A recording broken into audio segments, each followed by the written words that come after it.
Hello, hello. Yeah, yeah. Mic back on again. Hello, hello. Yeah. Just a little bit. Cool. Welcome back to our Live 10 and also Push 2 expert session. I'm still Christian Schwanz, aka C, and you are still Colombo Massive. So I want to now look into a little live set here. When we say live set, it doesn't necessarily need to mean a set which I'm playing live. It's just the program is called Ableton Live. So whatever is in there is a set, a live set. So this live set here is going a bit more into the four to the floor feel. It's a bit sort of, it's actually not really anything I would personally produce, but I want to always like show you guys the whole spectrum. Of course, there's no boundaries or what you're doing with it. But maybe before I do that, I would just like to know what kind of genres you guys are into. Can you just like throw a few genres towards me? Huh? A lot of house. Good. Anything else? So we have house. Progressive house. Any drum and bass people in here? Not so much. It's fine. Trap. Some dubstep. Raw techno. Any techno folks here? Very good. Hip hop. So basically, obviously, there's no boundaries. What you do with it is a white piece of paper. As I say, it's an empty canvas, and you do whatever you want to do with it. The software is used in places like the Opera House in Vienna, or on stage of a sort of electro pop band. I can't think of a name right now, but basically, sometimes it might not be in your face electronic music, and still the software will have its core moments within that setting. So what I would like to show here is a thing a fellow certified trainer also used in India, and I really loved it. It's just making use of Max for Life devices. That rings a bell with some people. Max for Life, anyone? 1, 2, 3. Okay, that's cool. Because it's great if you don't know everything, right?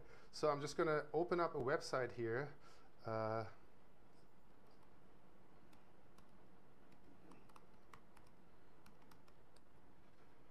maxforlife.com. While it's loading, I'm just going to, yeah, so there it is.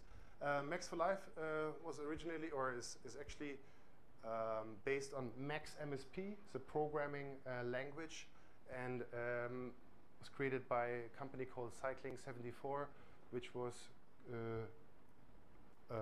just a few, or last year or something like that, was bought over by Ableton.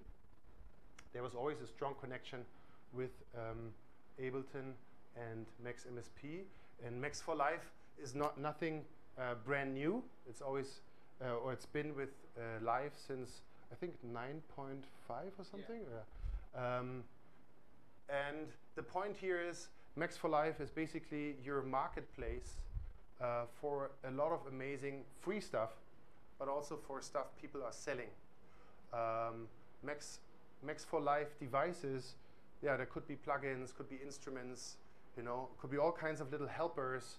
It could also be like a little search function for people who play with Ableton Live as a DJ setup, and you want to quickly, I just saw a friend of mine use that. It's just a little sort of a thing which floats over your actual live program, and you can type in a song name, and it will then sort of show you where that clip actually is. If you have your whole live screen here, let's say, loaded up with tons of clips, and these are actual songs, and you want to DJ, of course, in a club, you're not going to be like, where is the thing? You know, so a Max for Live device comes in all different colors and shapes. It could be also, as I said, that's why I wanted to point it out, a little search helper to find little clips within your live set. Yeah, but Max for Live, as I said, has a lot of cool free stuff which you can browse through. And since Live 10, it is now built in to the software, and it doesn't need to sort of start in the background. It used to be an add-on. So there's Live, and then there's Max for Live, which you could sort of buy as an add-on for your live version. But now in Live 10, it's inside the program, which means it runs a lot smoother, and you don't even notice that it's there. And a lot of the devices look like just any other kind of live device. Yeah. So in this little live set here, there's a little device here called MIDI Quantize. And when I now play this sort of like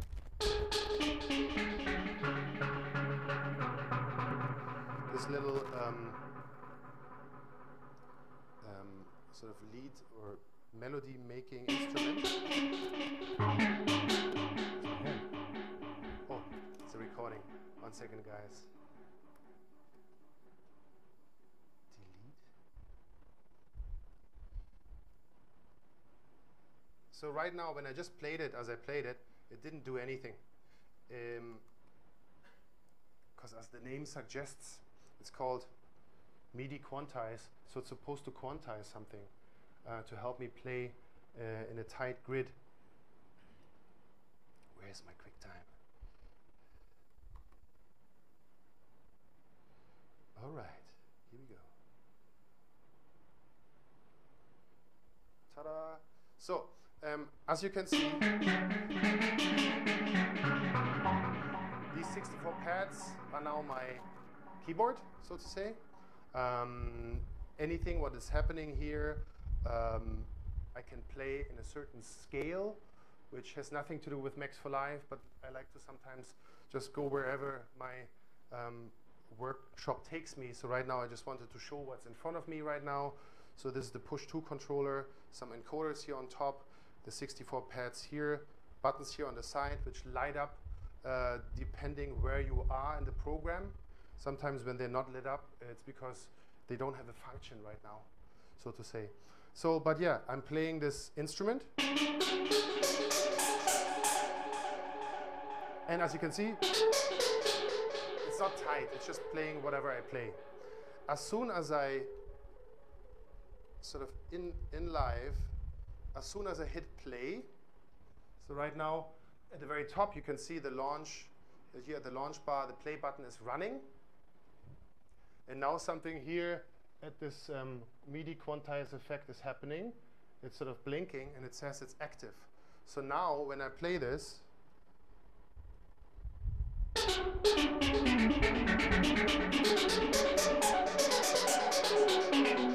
it's playing tight to the tempo I'm in. Right now you don't hear the beat, so you also still don't know, but I'm just going to show you what happens when I start playing sort of this beat and then play the stuff. So here it goes.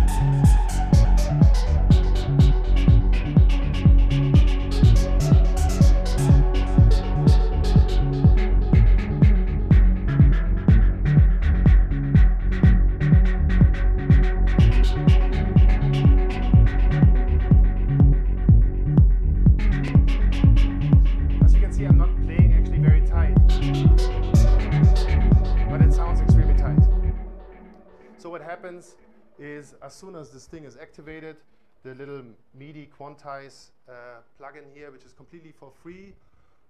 You can then set it, sorry, you can set it to the quantized value.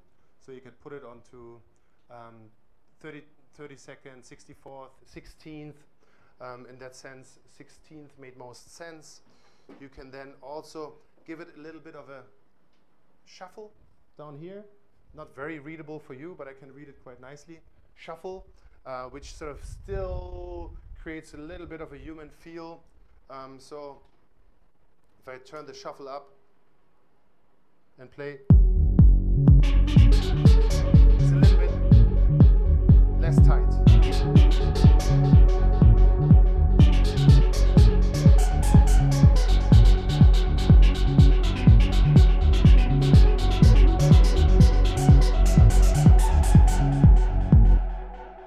So that's a useful little thing, which is, as I said, not part of Live 10 from the get-go. It's something you then add on, something you find, something which makes sense to you. As I said, it's this huge marketplace for you to explore. And once you have the Live 10 suite, Max for Live is built in, and all this stuff is there for you for free, or some stuff you also have to buy. This thing is for free, and it's really cool. Another cool thing is it's not a device actually, but it is a functionality of Live 10, which is to me the most revolutionary functionality there is in Live 10. And it's not even a device. It's called Capture. And Capture is doing the following thing. While I was playing all this stuff, so this is a MIDI instrument, it's like feeding into the software, and anything MIDI coming into the software is recorded no matter what. An extreme example is right now that I will just press this capture button, and all the stuff I already played, and then I stopped and played and stopped and played, is all there. So it's either on your screen up here at the very top, this little sort of bracket looking thing, or on the push itself. It's this button here, it's the record button, and then you press new, record, new. I just soloed it, so I can show you now what happened. It's now just playing a 1-bar loop of some stuff I recorded. When I press clip here, and sort of I'm just gonna zoom in a bit closer, you can see all the MIDI notes are actually on this display. So now, but everything is there. If I sort of, I can now change the position. It's like, maybe we should turn this light off just for a second, just so we can see it a little bit better.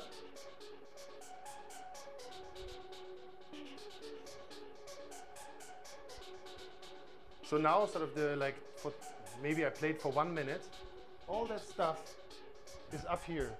When I zoom in, you will see the little MIDI notes, yeah? Everyone can see that? So now I could, like, up here is a button, not very sharp for you, but it's called loop position. So now I could go through all the stuff I recorded. Of course, I could also change the loop length. Right now it's just a 2-bar loop. I could say, make it an 8-bar loop. Just gonna zoom out so we can see a bit more. So now it's playing like this 8-bar loop. Or I show you now in the software again.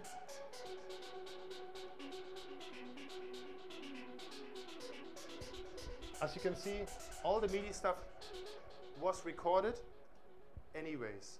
So it's kind of like the big brother listening to any kind of MIDI information coming into your software, whether you record or not. Why is that cool? Well, first of all, I already talked about this funny thing that sometimes in the past, pressing save too fast could sort of screw up something in your song. Well, sometimes pressing record, even though it's a digital audio workstation made for recording, could destroy your whole workflow. Your creative juices, like everything is gone. You're like, you press record, and you're like, I don't know. I don't know anymore. Yeah? Why is that? Because sometimes, like, especially a vocalist could be, I mean, that's not meaty, but just imagine it the same way. Once you're like, we were just jamming until now, but this is going to be the real take. Like, that's why I usually like to record vocalists, no matter, like, I'm just not going to say that I'm recording. I'm just going to, and then they're like, I'm ready to record. I'm like, I already recorded like 5 verses, you know? So what I'm trying to say is the record button can sometimes be be a barrier. So this functionality is just there whether you like it or not.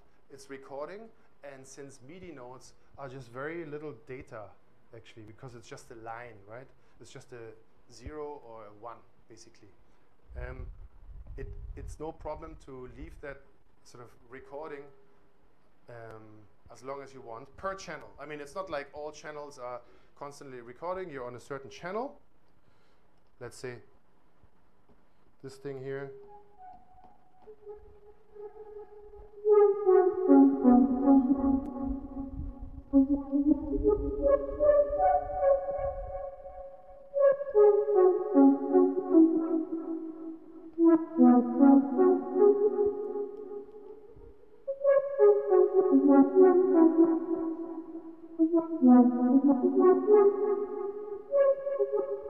And I don't know if anyone noticed, but just a second ago, this song, I mean, it's very tiny, but up here, it just said 120 BPM, like this sort of techno-ish, transy song was in 120 BPM, but now it says 143.50.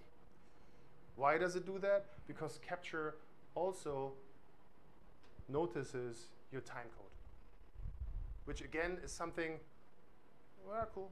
No, it's amazing, because when you grab a guitar, you're not going to be like, especially once you can actually play the guitar a bit, you're not going to be like, and now I'm going to turn the metronome on, because otherwise I just can't play.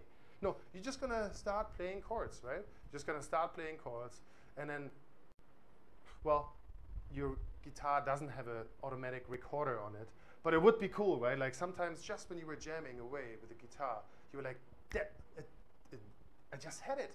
So here it's exactly that. It's that moment of you're just jamming away, and you might be just browsing through your instrument library, and when you're not playing an instrument, when you press new, it's all gone. It's like the capture thing is not recorded, it's gone. The tempo you're playing in might be determined by the sound you have in front of you. You know what I mean? Like, or especially when it comes to a drum rack.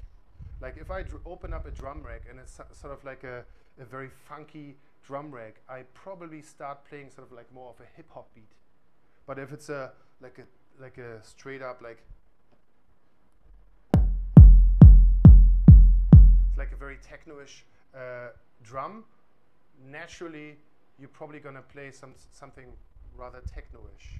So what I'm trying to say is, depending on the instrument you choose, you probably change immediately, naturally, without thinking about it, the tempo you're playing in. And then the software tries to detect it quite good. I'm not saying it's perfect, but it allows you to just focus on playing first without setting up your project. Let's just say other digital audio workstations even had the flaw that you have to name the song before you even wrote a single note. And I must say that's quite strange, because you have no idea what the thing is called, because it's a blank page, you know? So here, even better, like in live, had this flaw that you had to always set up the tempo before you start writing your song. Maybe that's why a lot of songs are written in 120 BPM, because that's the default tempo. I don't know, you know? But all I'm trying to say is this can have quite an impact on your workflow. All these things, like little sort of changes within in the software, are not necessarily like, and now you're just gonna take it away and it's gonna be amazing. They're all like little things which might help you to stick a little bit closer to that flow state of mind which is sort of the magic thing which we all are after, which the moment when we are like, oh, 3 hours gone, and not wasted, you know, gone. Like 3 hours and you worked on something. You like in my little drum rack here, I have a hi-hat in here. And I'm using a new device, which is actually a Max for Live device, but it looks just like another Live 10 device. By the way, don't feel irritated by the color of my template. Yeah, like that's just a skin color, so to say, I chose. You could make it look like sort of default. This is how Live usually looks, but I like it a bit darker. So I don't know. So anyways, so the device looks just like any other device within Live 10, but it's not a native Live 10 device. It's a device which is a Max for Live device, and it's called Melodic Steps. Now, Melodic Steps normally is something cool on playing a melody, I guess, because that's what the name tells me. So I could just drop it on this sort of little melody thing here. I'm just going to solo this and show you what the device can do. Turn it on.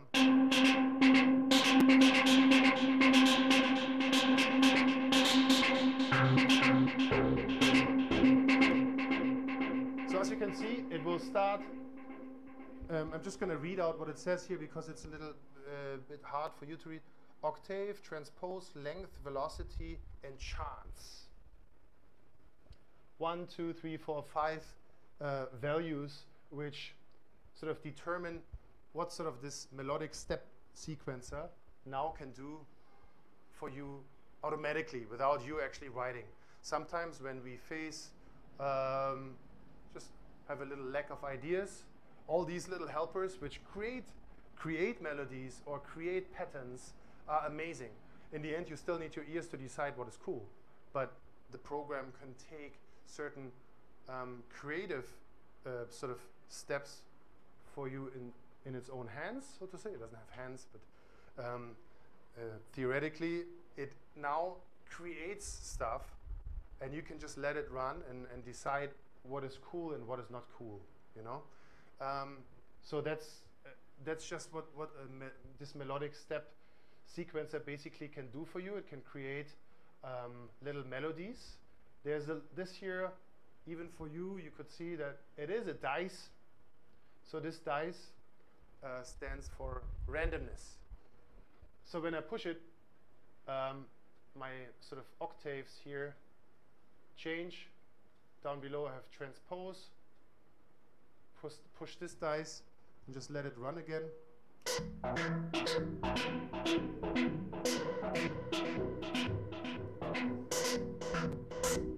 It just starts create melodies, yeah? Whether they're cool or not, what I'm trying to show you here is things become sort of alive on its own, so to say. And then the really good feature is that over here, you could put either everything to a 16 step.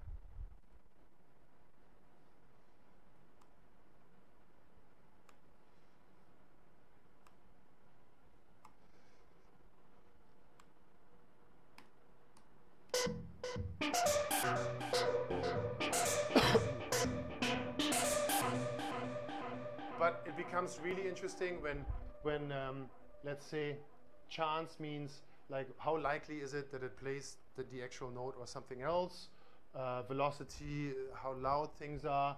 So if these things don't follow a straight sequence, if they become a bit sort of not round, then it becomes even more interesting because it doesn't repeat, right? So it's not repeating. So that's what you can do on a term of using it actually what it's probably, as the name suggests, was meant for, creating a melody. Now, where I had it was on a hi-hat. And without my little melodic step thing here, soloing the hi-hat.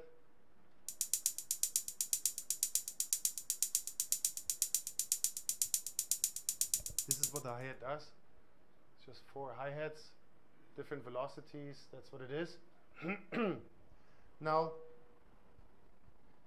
in an extreme example, they could all now also be all the same volume. And now I'm turning on the melodic steps device, and I'm using it on the hi-hat because it's still MIDI only. Like it, as I said, it's just a name suggestion, like the picture on a can, which shows you how to serve your meal. It's just a suggestion. So right now, my hi-hat starts to groove, and because the way this is set, velocity over 15 steps, constantly changing. I'm not changing the transpose because I don't want the hi-hat to go like yeah, could do that of course. But yeah, so I just want the hi-hat to be still the same. And this now, together with the beat, will be a constant changer. It will never be the same. It will just always be a sort of a slightly different hi-hat.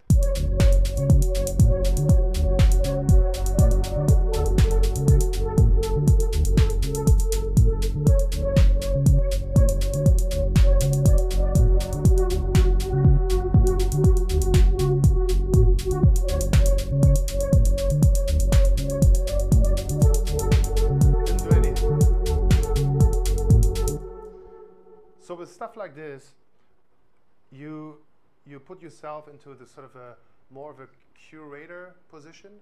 Like you have to know your tools. You put it to what it's supposed to do, but then you could literally also lean back and to make your life now easy and actually maybe put this into an arrangement. You could now like open another MIDI track and you could actually say it should get my little MIDI track here. I want to now record this constantly changing hi-hat, and I want to actually record the MIDI so I can technically then turn the effect off and I can start actually arranging it. So I really know when are these changes happening. So I can now then route my hi-hat. Hi-hat is called hat. So here, press record.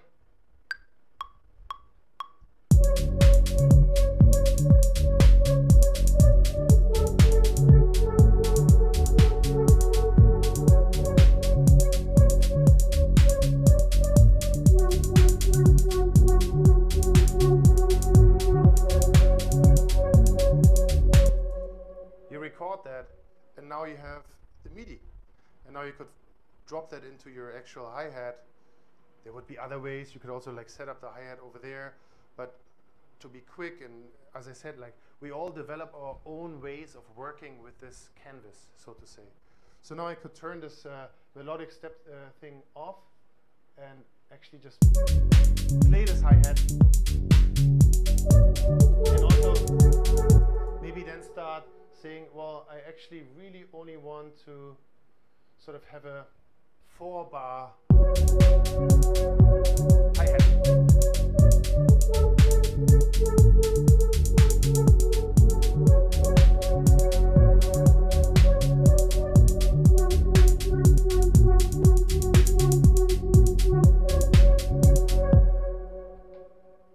So yeah, so that's one way to creatively use a little sort of MIDI helper to end up with very original material where you didn't have to sit down and do all this crazy velocity changes to give the hi-hat a nice little groove,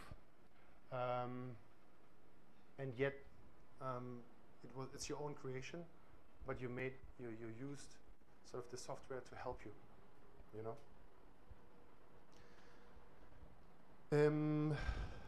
Any questions so far to tricks like that? don't feel shy.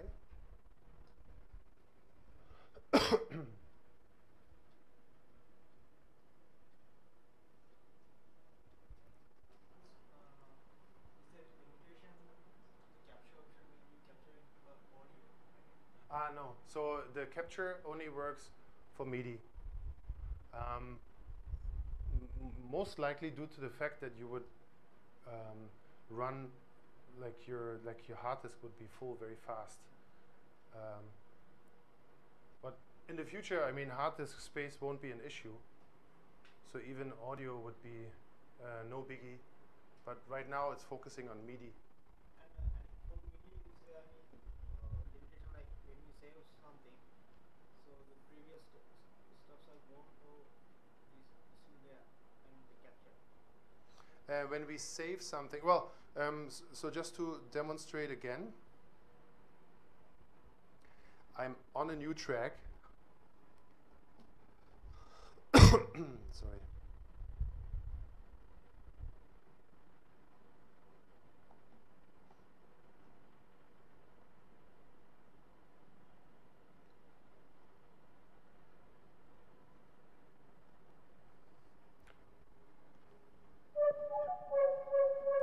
So once we have sort of, once we press new, and there's nothing inside, well, there's two ways it could work. I'm just going to undo that again. So there's already this melody there.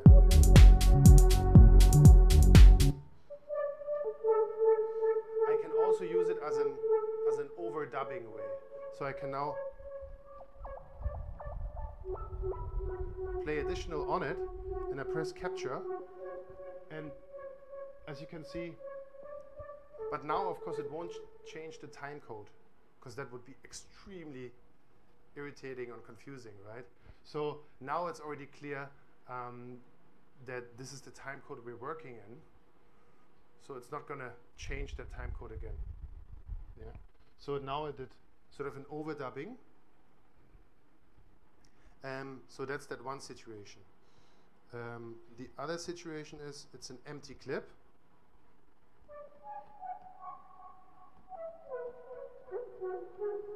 You're playing something. Press capture. It's there. But you just press, you can just go on. I mean, the clip will still be here. If I didn't have to, sorry, as soon as I press capture, it did save it, basically. It gives you this file, yeah? If I didn't do that, like sort of the clip is not here, and I just play. But if I don't press capture, it's not gonna bring it to me. And if I now go to a new clip, I can't get the capture from this clip back. So that's sort of, there's a little list of rules when it comes to capture. Like it's a few things, like you could go through it on your own, because it's too boring to really go through every thing. But the basic idea is that you're on a clip and it's capturing the clip you're on, or not sort of the track you're on. It's capturing the track you're on. If you then move to another track, whatever possibly could have been captured there is gone. Yeah. It kind of answers the question? Yeah, right? Any other questions so far? For either capture or that other little MIDI trick I did. Then at that point, I would like to show you another extreme. Have you guys heard of the device Echo for Live 10? So first of all, I'm going to show you the visualization, just very briefly, because the camera is not crazy. Oh, you can see it quite nicely. So as you see on the very top here, this is what is called the time tunnel, so to say. And this here is the frequency range. And then over here you have a dry wet. So how much of the actual affected amount should come out, or how much of the original amount signal should come out. And now I'm just going to play around with it a little bit to show you that this is one of the devices which received, well, it's a new device, so, but it's one of the devices which has a very nice visualization on the push controller itself.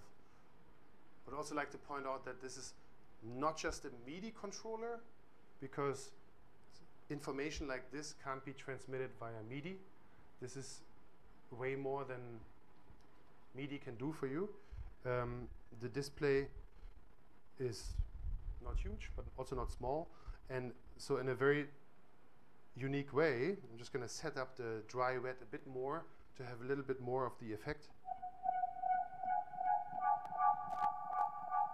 So that's the feedback button there, the one I'm turning. And as you can see below, I'm getting more and more lines, or what you can see also is it's getting more and more white.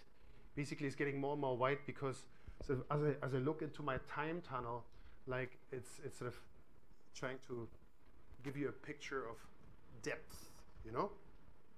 So, and then here on the left, I could change the kind of repetition happening for the delay. So it's like a tape delay. I could turn this repitching off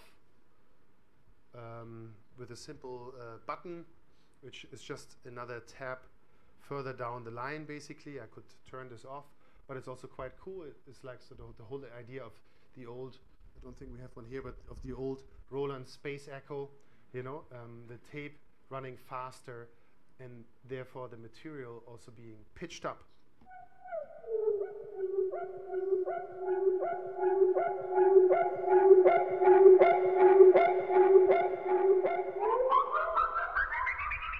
And you can hold it there forever, basically. I'm a sucker for delays. You know, like it comes back, haunting. And if I don't take care, I can easily destroy these speakers.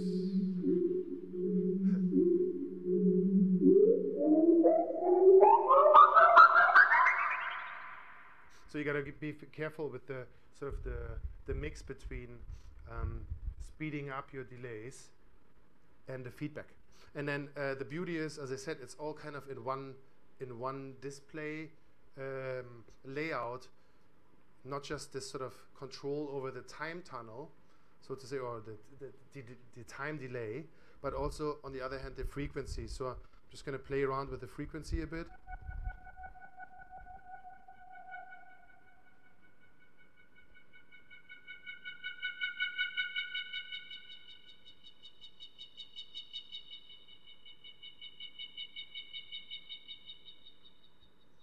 As it gets thinner and thinner, it can be extremely cool on beats, which we should try out in the next little live set I've prepared.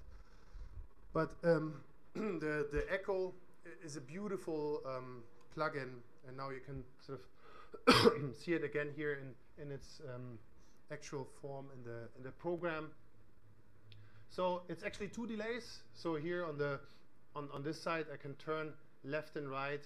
I can sort of unlink them, and as you now can see, the right side, the time tunnel looks different. Bit more feedback.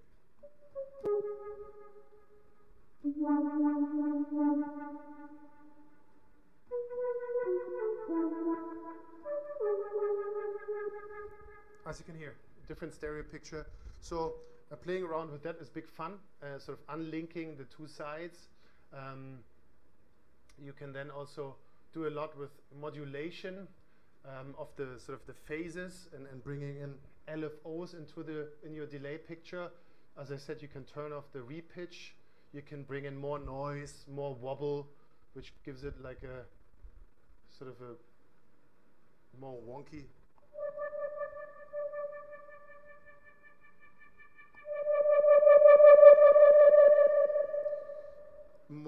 We will probably hear that a bit more better on a beat signal. It starts to like wobble around. So you have quite a beautiful a range of modulation and character going on, which turns the echo into a beautiful mix of old school classic delays and modern digital delays. Then you can bring in some reverb right on the delay itself, and some more features which you should just explore on your own. But it's another one of my, probably after capture, my most favorite feature within Live 10. But then there's also drum bass. I can't decide. It's hard. It's a beautiful little plugin, and while I'm on this pad sound, I'm just introduce one more device within Live 10, and that's called pedal. So pedal is a very small device here, just 1, 2, 3, 4, 5 little knobs, and it basically can put a little bit of, like, just imagine a Rhodes piano. Like a Rhodes piano is classically played through a guitar amp. Why is that? Because it's fun to use also the distortion of a guitar amp on the Rhodes. Just to remind you, maybe I should not put it on this plugin, but put it actually on the Rhodes. There's a beautiful new live pack within Live, which is just focusing on keyboards, and one of them, do I have it in here? I didn't install it on this computer. Anyways, it's called Essential Keyboards, and it has some beautiful new Rhodes sounds, which then work really nicely with the pedal, but I'm just going to use it on this. So it's just this little device here, just playing a little bit around with the different versions of distortion. One is called overdrive, distortion, and fuzz, and then we can bring in more gain.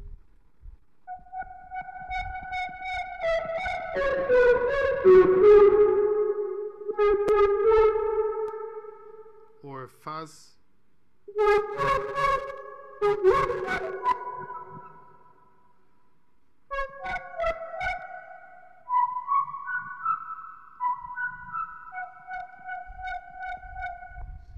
Basically, I think drum bass, echo, and pedal bring something a bit more of a, or it's like a theme within Ableton right now, bringing sort of something like an analog dirt feel into the digital world, because a lot of people are after that, and we keep buying a lot of old instruments and so on, but not everyone can afford that, and also it's a very expensive hobby to do. So allowing the digital world to become a bit more dirty and analog again, at least sounding like that, I think is a beautiful move. So yeah, that's that for now. And what's the time? How much time do we have left? Okay, then I think before we jump into the break, I just want to show the next live set, if you don't mind. Are you all still awake and with me? Cool. As I said, like, this is sort of jumping in between, showing you the coolest new features, but also just showing you stuff I like, because it's supposed to be a little bit less of just your product presentation, but also just little tips and tricks. So in this setup, I wanted to show you how I layered, how I sort of kind of created my own little bass sound here, which is literally just layering 3 instruments over each other. So I'm just gonna go down this little live set. So it starts out like this.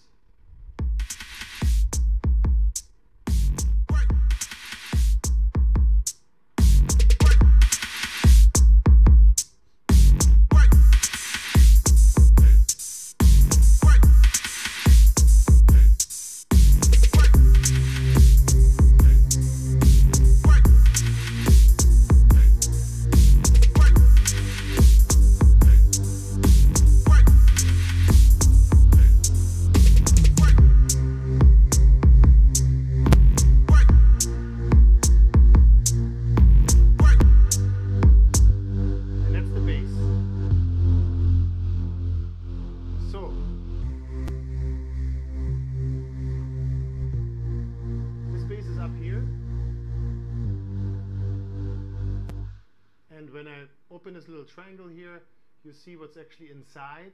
It's basically my own instrument rack, which I created. And it's made out of 1, 2, 3 instruments. I could solo them now for you to actually hear what it's all about. So the first one is sort of like a sub instrument. The next one is just giving it sort of these noisy overtones.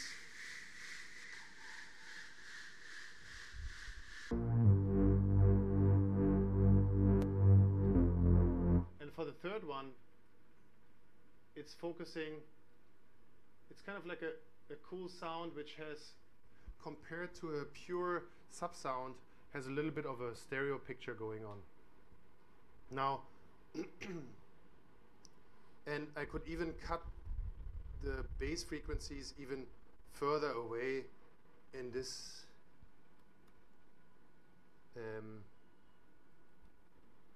little element here.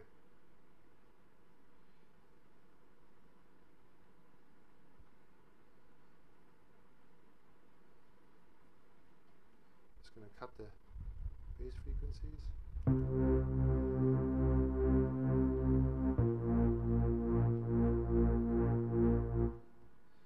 So, and all together, again, it sounds like this.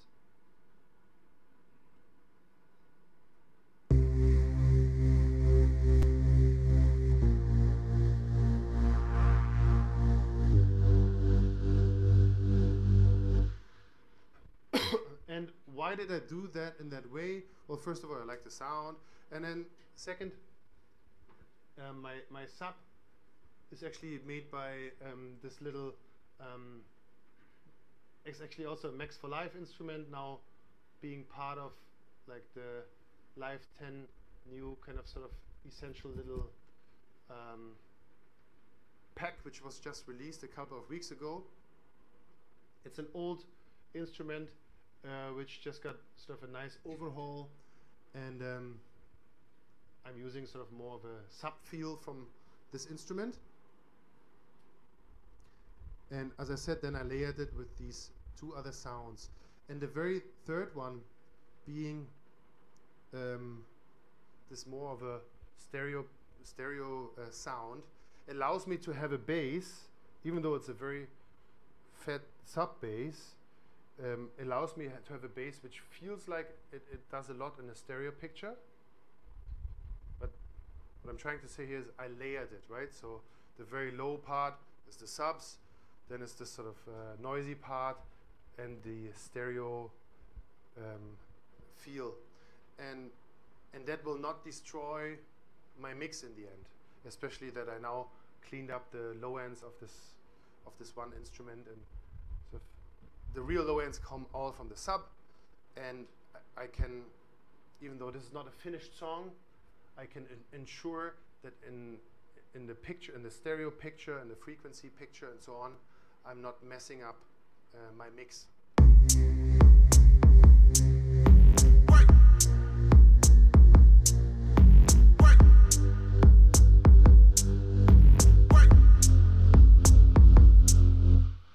And when you sort of, I don't know, does anyone, is everyone familiar with instrument racks and how you can sort of build your own instrument racks? I'm seeing 1, 2 people nod their heads, so I'm just going to go into it. Here on the very left, you can see some symbols which, when I turn them off, I'm only left with sort of these few macro controls, and the actual inside, these 3 sort of instruments all made into one, I don't see them anymore, because, you know, like, it's messing up my flow here, and it's too confusing. So now I'm left with only 1, 2 little macro controls, which actually have a functionality, and I can easily, quickly bring in more. Like, I can now decide, do I want to control more features of these actual 3 instruments? Because let's face it, every instrument, when I open this inside, they're here now sort of all stacked on top of each other. Instrument 1, 2, sort of this filter sound, and 3. These 3 instruments, of course, have all lots of different buttons. And quite easily I could decide what functionality I want to bring in to my macro section here.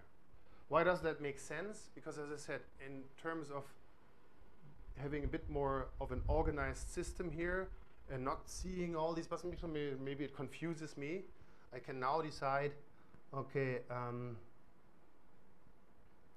right now I'm using, there's a drive button here. So I just clicked on it and I said, what I did before is map it to this button here. Just to show you again, whenever it says unmap, now the button here has no function anymore.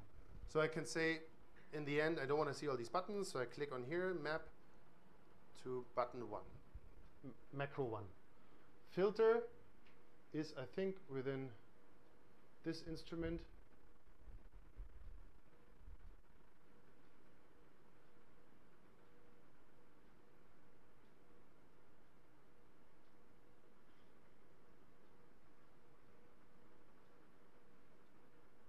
Is this filter here, this cutoff filter.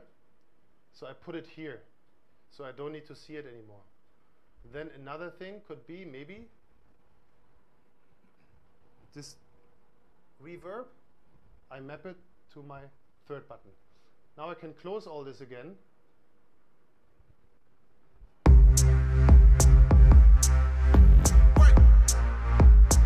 And again, on here.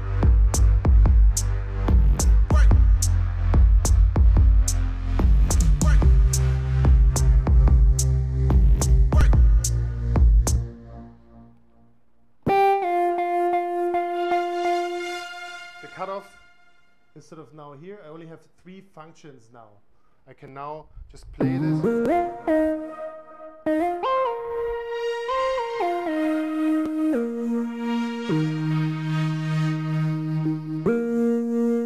And the reverb.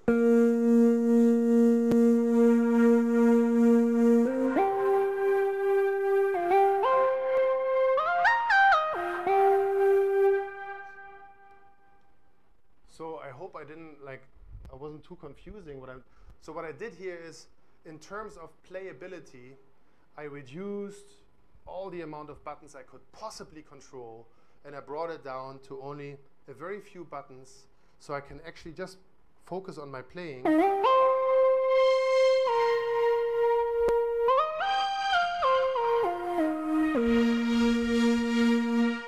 And maybe only work with 2, 3, 4 buttons. A maximum of 8 buttons, then being my macro buttons, and sort of in the background is tons of other stuff which I'm not touching and seeing anymore. So yeah, and then another last little thing in this project comes up in the next position.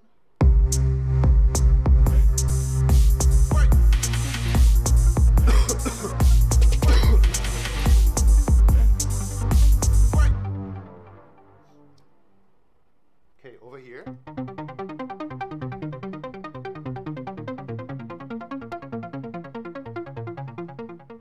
This little sort of arpeggiator melody, which is done by this arpeggiator.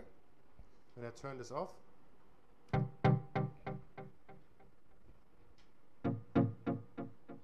it's just sort of playing the chords only. Arpeggiator on.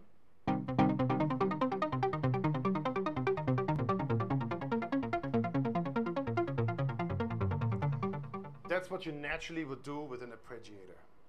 But in the next position here, I just wanted to show you what everyone knows, or a lot of people might know. That's what people like to use an arpeggiator for. But what you can also use the arpeggiator for would be to create little beat ideas with it. So over here, in this next instance, the beat jumps into this phase where it goes like this.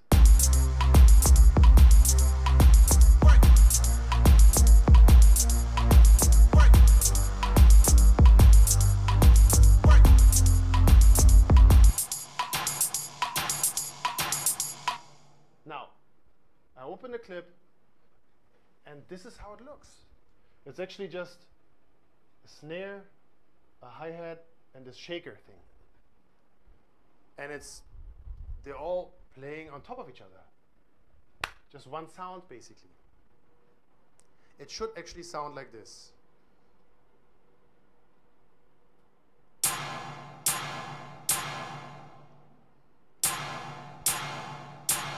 All playing at the same time. So again, I'm using something which naturally people would use to create melodies with, but I'm creating a beat idea with it.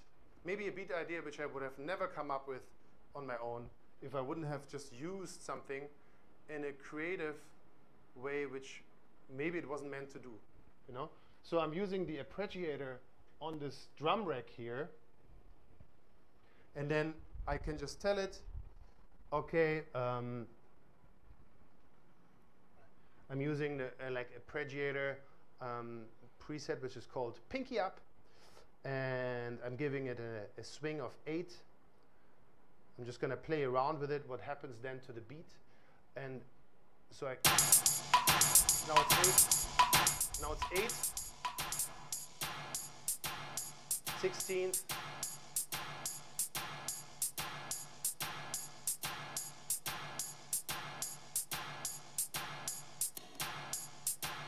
now if I would use another arpeggiator preset,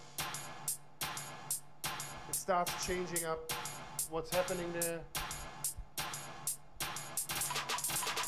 I could change the rate and it would get like crazy whatever. So obviously all these things then need to be learned, what they do, and you can create beat patterns, breaks with it, even though it's an arpeggiator.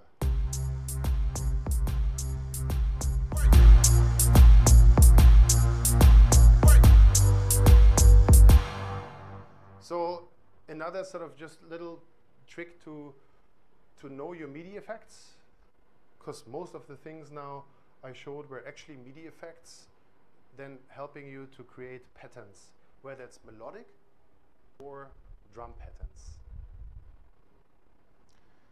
So, and now at the very end, just want to come back to the push controller, and then after that, after just sort of showing you the different ways to create beat on the fly. Just gonna choose just a solo drum rack. Now, what you saw earlier when we played the bass line, I think over here,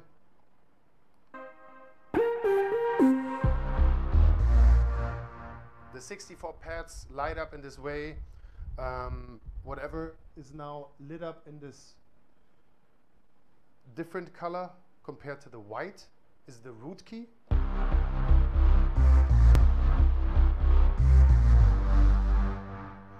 And as I mentioned earlier, all these things you can use scale functionality. So there's actually a button here on the side called scale. And I'm just gonna zoom in a bit more, or I read it out to you. There's things like major, minor, okay, everyone knows. Dorian, still. Lydian, okay, I don't know. Minor blues, yeah, okay, if I turn this on.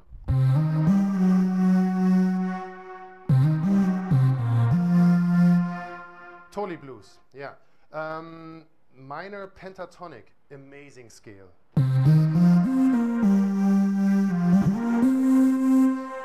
So what you can see is what happens depending on the scale you choose. Your 64 pads will just follow that scale only. Right now on the top here it says, of course, C, G, D, A, E. So you can choose the harmonic scale you're in, and then the family of scales, all the way to Iwato, or something which is a scale, I believe a Japanese scale consisting only out of 1, 2, 3, 4, 5, 6 tones, not 8, but 6. So this is a beautiful helper.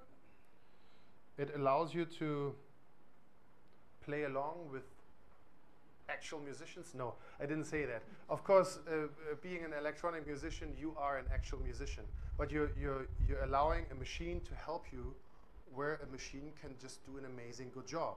Yeah, I think somebody smart recently said we in our school education we should literally focus on sports and creativity. I think that's it, because all the other stuff the machine can do better very soon, if not now already.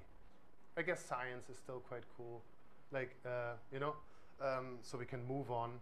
But a lot of stuff, AI and machines, they're just better. So it's good to learn your scales, and it's really good to learn your scales. And there's beautiful ways to not to feel shy about it and to look into it and to learn about chord progression.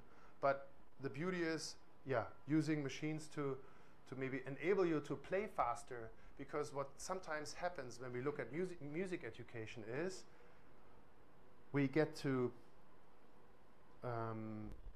okay, let's say we get to play along, or we, like us in a choir, we can sing along and we sing along, but we're not gonna write music. So here we are put into a position where a lot faster you get to write music, and that comes quite often in music education very, very late, if not at all, So these things, I believe, help you to do that. If you don't want to play in scale, there's just one button, you press it, and now you're in a chromatic setting, so whatever is not lit up, you can still play it, and it still says it's now C minor.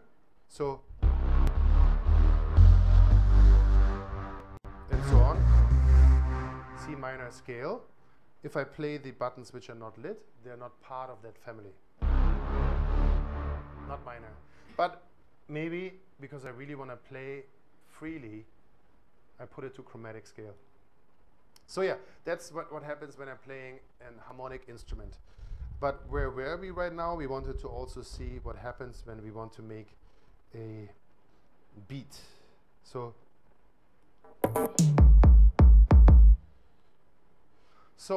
one scenario would be using capture, just being there and going.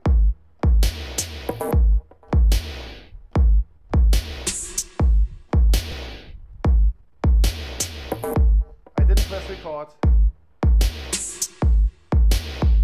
Now I could, of course, quantize what I did there and could clean it up. But basically, the idea is I could start writing beats by using the capture functionality, where I don't know what tempo I'm playing in.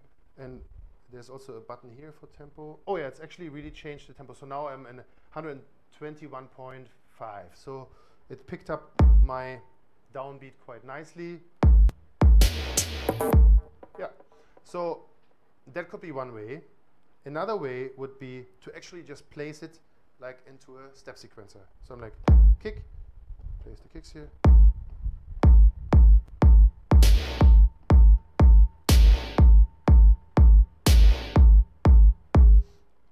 Or then start playing along to actually use the record button. It's still there. Like they didn't like just.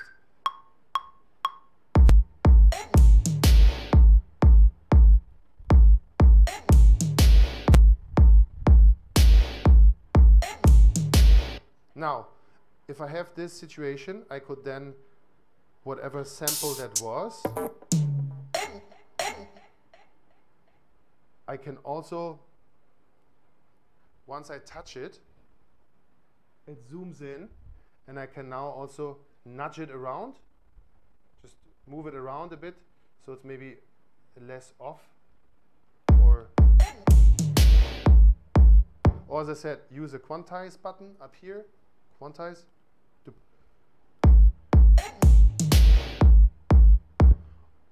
Or I could start using repeat functions.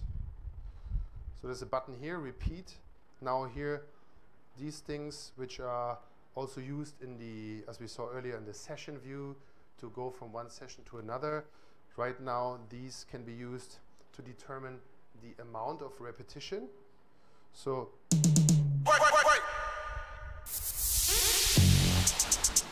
let's say the hi-hat. So there's a hi-hat here. So I can now press record.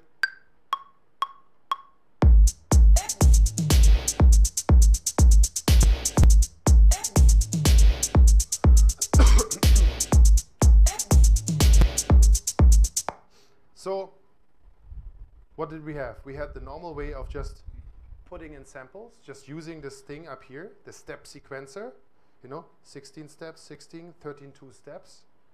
Down here is what we call the loop selector. So now, right now, it's just a 2-bar loop. I could easily say double my loop. Now it's 4 bars. So I could say at the end of my 2 bars, I'm putting some samples here, so now it sounds like this.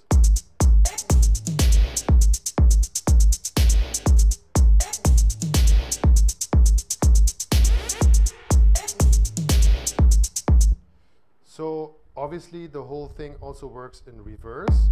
So I can also silently select what I want to work on by pressing select and the kick. So now on stage it would be shitty to be like, no, I didn't mean it, that was not part of the song, but I just wanted to select the song. So no, select, kick. So now all my kicks are selected. Now I could say, these should always be here, so it goes like this. So by just sort of touching it once, it's gone, putting it back, just putting them into even how step sequences used to work back in the days.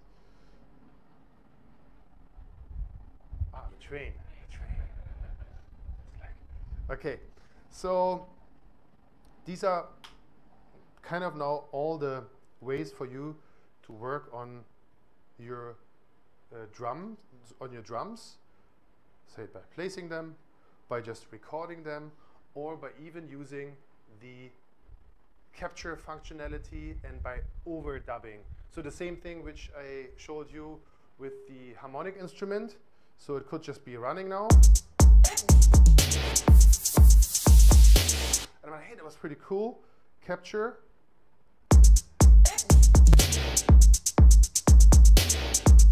It's not there.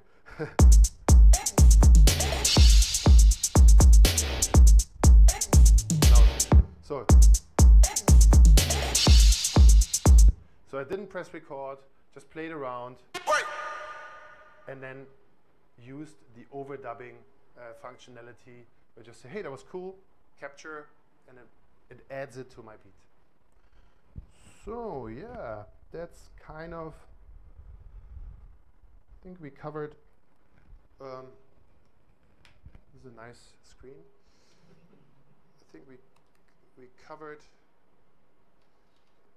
it all, kind of. There's a lot of stuff we didn't cover yet. That's why it would be cool if you come tomorrow. We didn't look at the new amazing wavetable, a new wavetable synthesis instrument, similar to classics like the Waldorf or the Virus synthesizer in terms of real hardware synthesizers. But now Ableton has its own wavetable synthesis or lookup table instrument. And yeah, any questions? Because we're actually coming to an end, as nice as it was. Guys, please ask questions. Like if you have anything, like this is there, so you'll be leaving tomorrow. So whatever, like experience certain things, just talk to him, and it's a good opportunity for us. tomorrow I would also like to look at groove pool functionalities, extracting grooves out of audio material, whether it's vocal recordings or anything. Everything has a groove. So there's a beautiful way to extract grooves out of pre-recorded material and adding that to your MIDI files. Yeah, that's kind of the outlook for tomorrow. And I think we even have some giveaways, but only if you ask questions. If not, I'm also more than happy to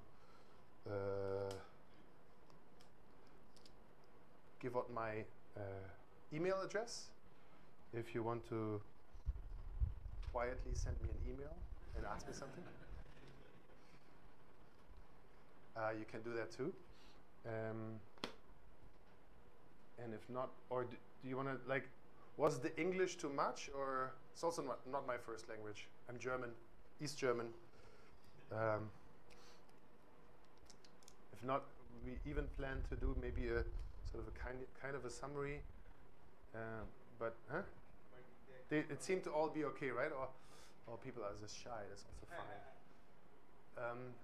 Otherwise, yeah, for asking questions, I think there is like stuff like these kind of cool T-shirts, which we're gonna give out a few. Anyways, now you had a question. Anyways, I didn't even have to give out a T-shirt.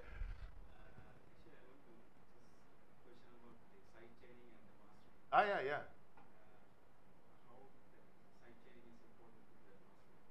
Well, sidechaining can have various fun ways to work with, right? You could, on the one hand, let's say you could, just gonna open a real song again.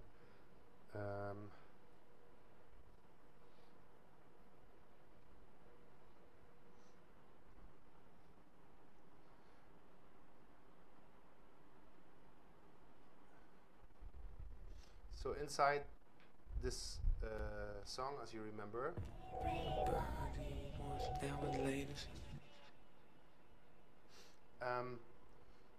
one way of making use of sidechaining would be the so-called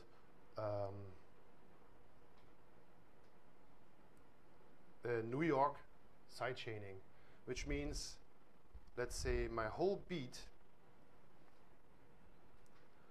I want to send that into a compression. So I'm creating a return track. I have many return tracks here already, but now there's one here. And I'm putting in a compression.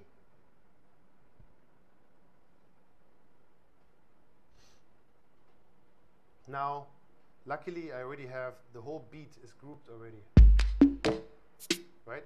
And I only want to do a so-called New York compression on my beat. So what I could do now is I first kind of bring the fader of the sidechain of this compression here down. And now, well, I'm actually explaining New York compression right now. Sidechaining, I could give you after that. But this is a fun little tool. So right now, I'm sending, best would be 100% to this return track with a compressor inside. And I could set this to a little bit of an extreme ratio, for example.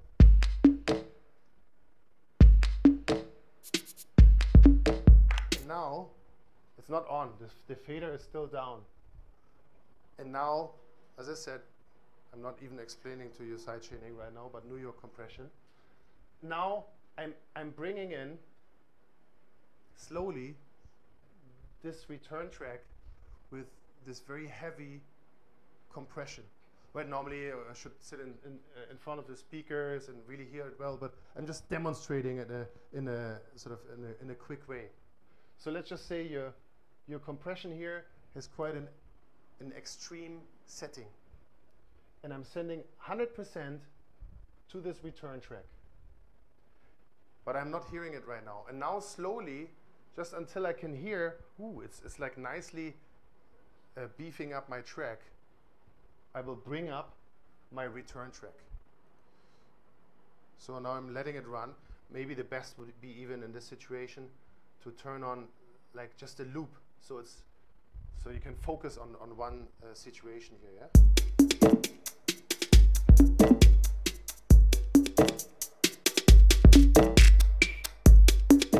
Off.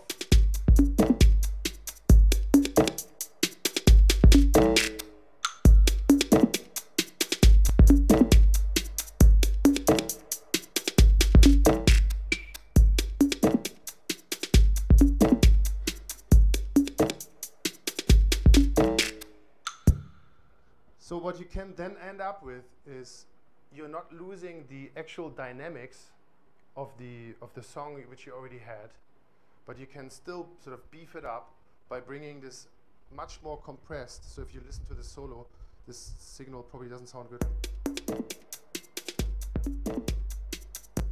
So that's the actual signal which you now slowly bring into the mix. But if you turn it off, you can nicely hear that it's doing something to your mix, right?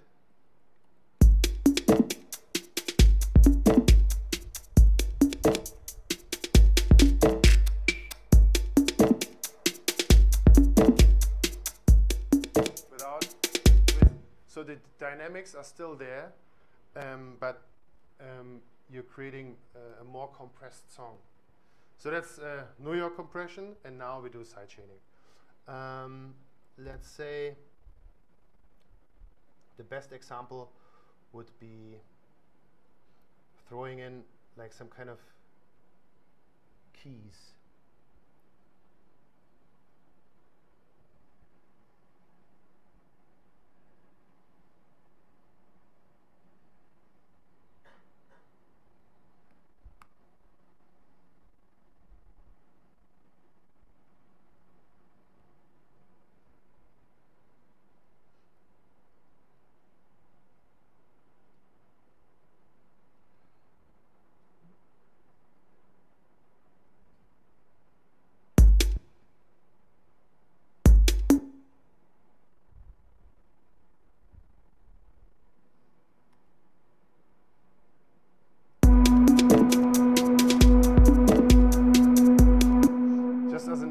Example. So it's just one tone, yeah? So what I can do now is I'm taking my compressor, throwing it onto this do. Now I click this little triangle here, and I can push sidechain, and I want to sidechain that to the beat, yeah? And what I would like, just as an example of what can sidechain do, I will now say I only want sort of the sidechain to work, sort of to do something to my sound when the kick comes in. So I'm going to say, I'm going to turn on an equalizer, and I only focus on the low frequencies. And now I'm just going to turn it on to play.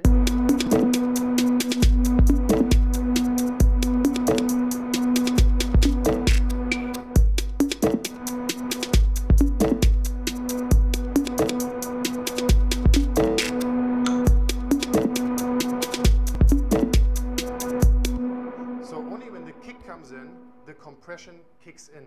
That's why it's called sidechained, you know, because yeah, it will leave all the rest out of the picture, and it can be used as an extreme example in French house, let's say. Sort of it's like the so the kick comes in, and the keys will always get pushed down.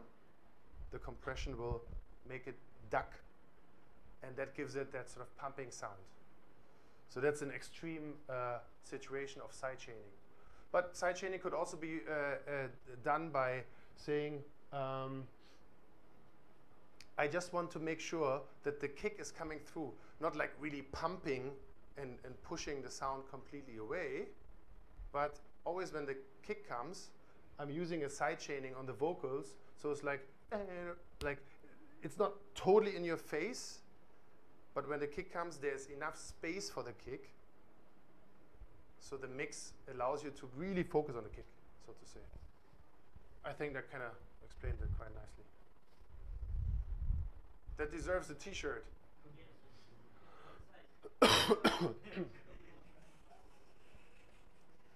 You don't want a t-shirt?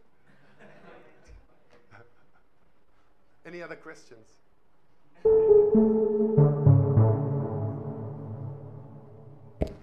Oh, hello?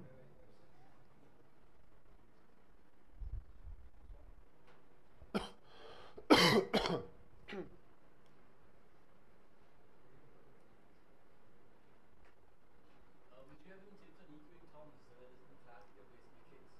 In your first track, you put your kicks and your perks in the same thing, didn't you? But it's not going for the flow, so it's not really clashing. But your spectrum there. But yeah, I mean, what I did in that song, I think you can use for toms too. Toms tend to have a lot of bass, right? Plus, like a very stinging mid. Yeah, cutting the mid. Yeah, yeah. Actually, some level of it, how it's not making Yeah. them clash. I don't have a secret thing, but it's all like a lot of frequency work. It's just sitting in front of it and trying out. You have a tip? Yeah, I think that when you're working with toms, right, you just always with EQ your low mid, when you balance with frequency, the other part it won't match together. So the low mid part I have an alright thing, the 200, 500 Right. hertz is okay, I can cut that and get the mellow part out. That's actually the sound part of it, the bass. Right? Sometimes. Yeah, then sometimes you can layer them differently if you want, or else unless you record something. Yeah. If you're using samples, so I would prefer layer them and different EQs.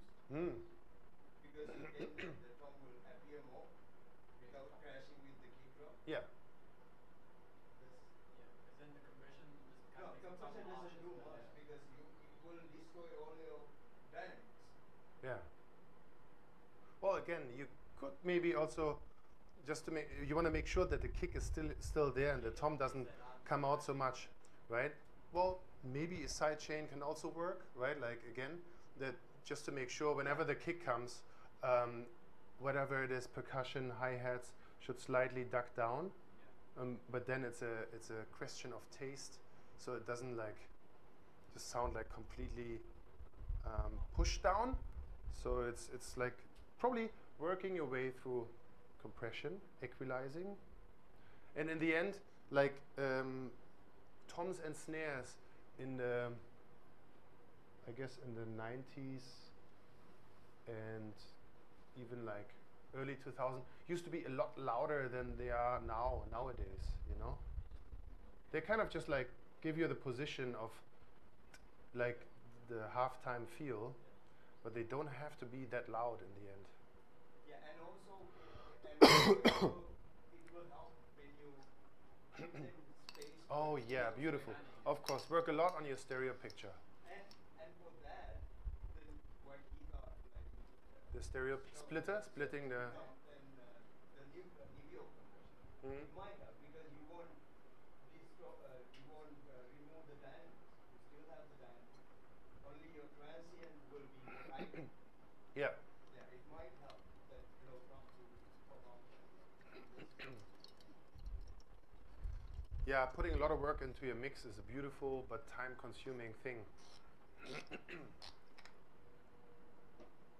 Does that deserve also a t-shirt or not so? I'm just joking. Any other questions?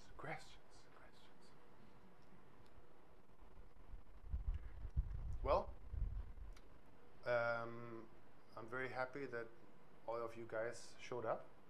I hope this workshop gave you something. Yeah. Something useful, not just something. And hope you all guys sort of start learning from each other. And whoever has time tomorrow, please show up. We're gonna do some other stuff. It's gonna be some new faces. We're also gonna do some old stuff, maybe in a just slower manner, because there will be some complete beginners maybe also there, hopefully. And yeah, hope to see you all again. Keep in touch. Yeah? Thank you so much. Before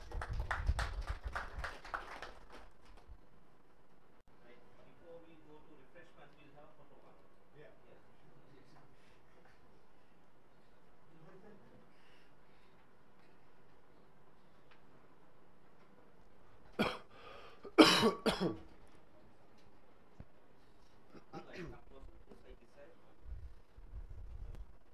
Oh, We'll are you remove taking this a one, picture? right? Yes. Well, then we need. Wait, I need to remove the USB from here. Oh, yeah. For this camera? Camera, yes. Yeah.